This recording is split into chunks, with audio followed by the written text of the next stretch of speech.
Hello, we got another reading. Yes, I love doing this. Let's get it in. Let's see what we got here. We're going to start with astrology. We got ninth house, North Node, Taurus. Okay, that is the journey of pleasure.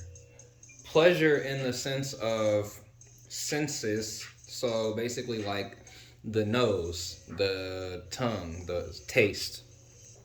Um, Materials like certain types of wood, certain types of you know cushions in a chair. That's what I get from Taurus is like earthly pleasures, the journey of earthly pleasures, not terrible. And then on the other side of that, you got Scorpio in the third house. Ooh, Scorpio third house would be opposite of Taurus ninth house. So the south, so this is someone who's been through it, someone who's been through it and finally gets to the other side, and the other side is awesome because the third house Scorpio is someone who's had to deal with narratives against them. Okay, yep, that's good. We got Bear right here. Get answers to your biggest questions. Interesting. I don't know what that has to do with the ninth house Taurus North Node. Your biggest questions, and then you have journey of pleasure. Maybe this is actually about the South Node because this is like once you get to the other side, revisiting the past to get answers for everything that came before crossing over to the other side. That's how I see it. Okay, let me just do a shuffle real quick because sometimes I just throw these cards in here without shuffling them in. Ugh, sorry to waste this time here. We're gonna do two shuffles because I don't want to be biased, even though I don't want to be biased. Okay. All right. Yeah, this is weird, kind of, because the South Node is important in the North Node South Node relationship. The South Node isn't something that you leave; it's something that you maybe visit from your North Node. That's the way I see it. Unless you have a strong South Node with your Sun on your South Node.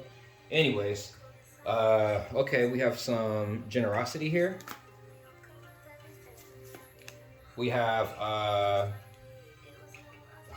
maybe a heartbreak is gotten over, or maybe a heartbreak didn't actually phase you. Then we have leaving things behind. You know what I need to start doing? Because I got this thing I do, like if I get 3 upside downs in a row, I flip them all right side up because I'm not reading all that upside down stuff, man. I'm just not doing it. Okay? All right, so what we have here with these 4 is we got generosity, heartbreak, leaving something with strength. Okay, so this is actually, regardless if it's right side up or upside down, it's kind of the same message here. It's just the inverse of it. So we have, okay, ninth house Taurus, North Node. Get answers to your biggest questions through generosity. Okay, so this is kind of a sad thing here, but it has a bright ending here. So we have generosity. Someone is generous, gets their heart broken, have to leave and show strength. Quite basic, actually, but someone who got their generosity abused. All right, so we got regret.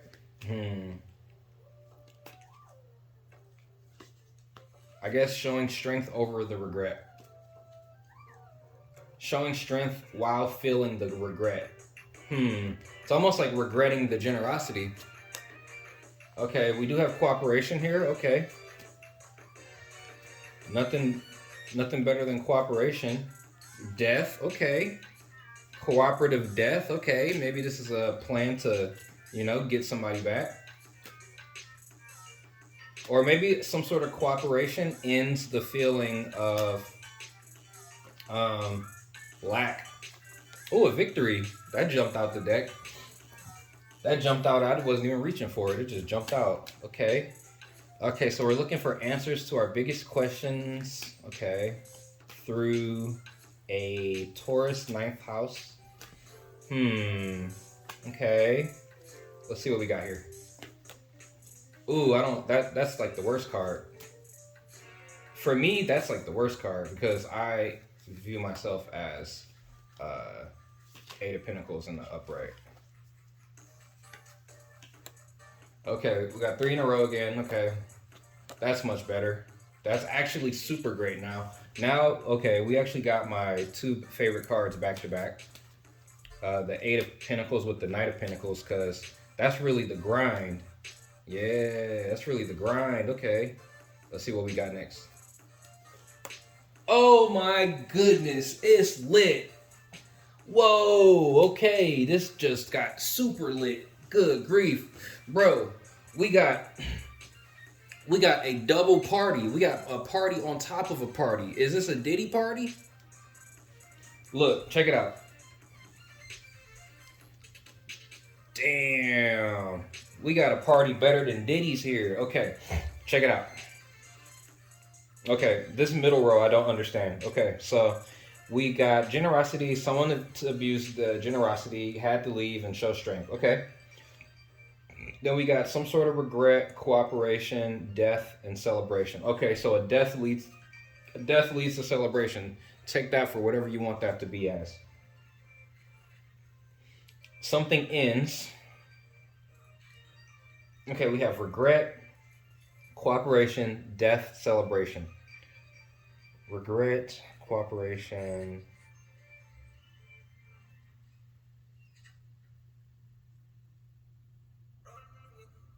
Okay, maybe this is regretting collaborating with this person that you were generous with. Okay, so we have generosity, heartbreak, have to leave, and strength. And then you have regret, death, and celebration. Okay, this is basically just getting over the Three of Swords. All right, if you were to separate these together, Three of Swords is one thing. The basically the foundation of the reading is the Three of Swords would be the South Node. It would be the third house, Scorpio South Node.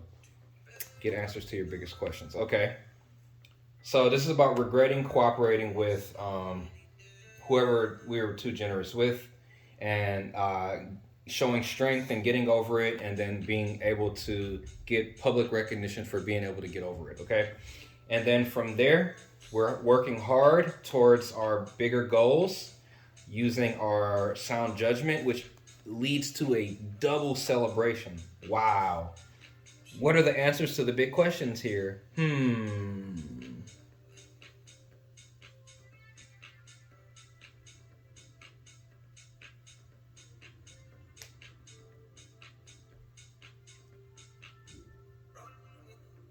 This is like some sort of secret code here.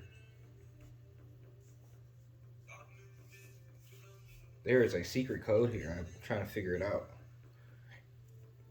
Let's see what this Bayrite says. When it's okay, actually, the Bayrite says when it's way past time to stop saying yes to things you hate. Huh. So that's about this. This about this generosity and heartbreak, and then having to leave it. So you're being generous to something that you hate, and you have to leave it and show strength. Okay. This is like a portal right here. This reading is a portal. So welcome to the portal. We're gonna decipher something very interesting here.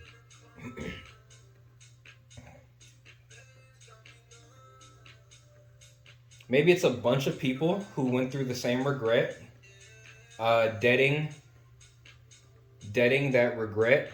It's an emotional thing, a third house Scorpio type of thing. So we're just putting a death to that part of our life and celebrating as a group, and then working together to call a group judgment, and then sharing the wealth with each other. Okay. This sounds like describing YouTube Tarot. To be honest, this is literally what we're doing on YouTube Tarot. We all went through the same thing. Basically, the thing that we all went through is that there's people who, there's like an algorithm that is within the entertainment industry that is meant to, it's just meant to abuse the people that don't allow themselves to be abused. Okay? So I'm dropping some huge game right here. So if you want to listen, bring out a notepad. It's about to get ugly right here, what I'm about to drop, okay? So if you're listening, welcome to my secrets. Secrets that I know about reality, okay? So we are in the age of Aquarius, the age of the rebel. We're leaving the age of Pisces, the age of romance. We live in a society that is run by pleasure, Pisces, pleasure, fantasy, okay? So the main perpetrator of pleasure is the entertainment industry. That's movies, music, ads, and the purpose of it is to control the seventh and eighth house, which is love and wealth. Because marriages create wealth. That wealth, it doesn't, people, we don't, capitalist people want to get towards that wealth. So how do they do it? They pervert the seventh house so that that wealth gets drained, right? So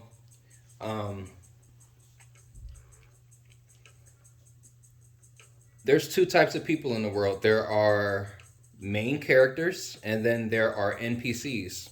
There's three types of people. There's main characters, NPCs, and narcissists. Okay.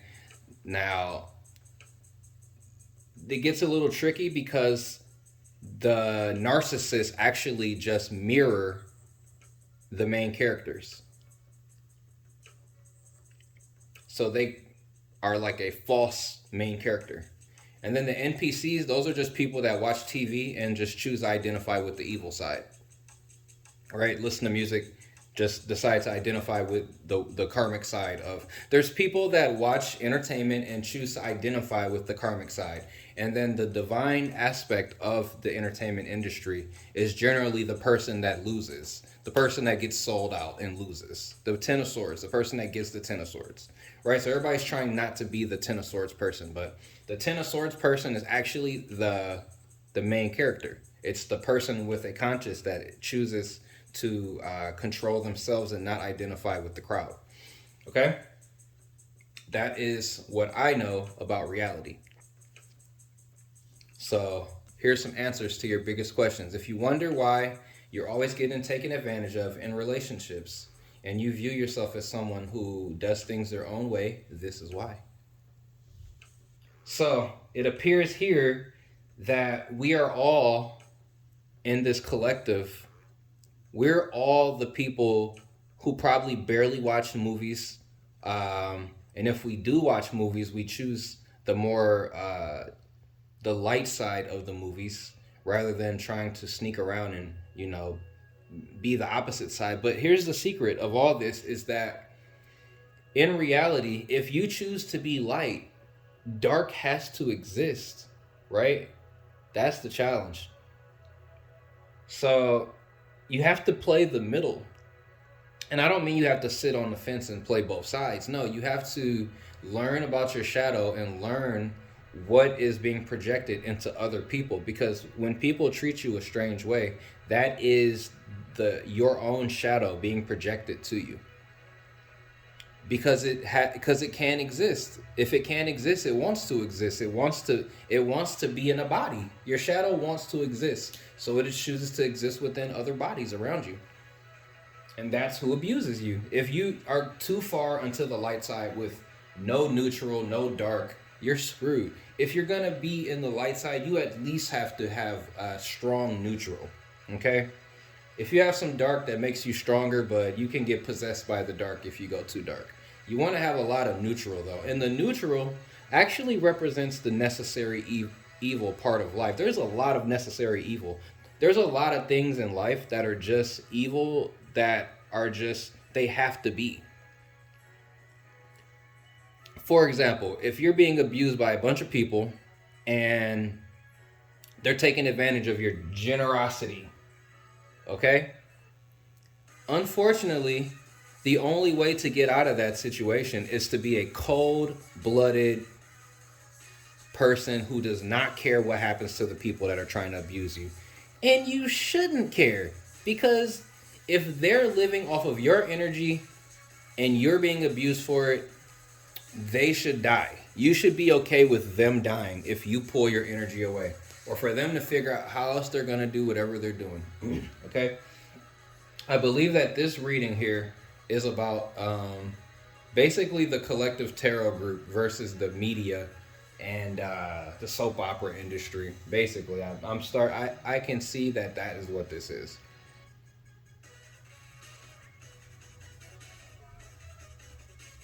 So the challenge here is that we aren't able to get our people around us that are maybe being controlled against their will.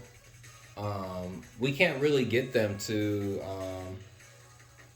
stop, watching their own entertainment stuff, and identifying with the abusers in the in the stories. But what we can do is collaborate, share notes with each other. And that's the beauty of YouTube, is that we don't even have to do it out loud, in a group setting. You can just make videos like this and we watch each other's videos, and then that's literally what we're doing. We're putting a death to this bullshit. We're celebrating. We're putting in the work based on our notes, and we're celebrating again. Turn up.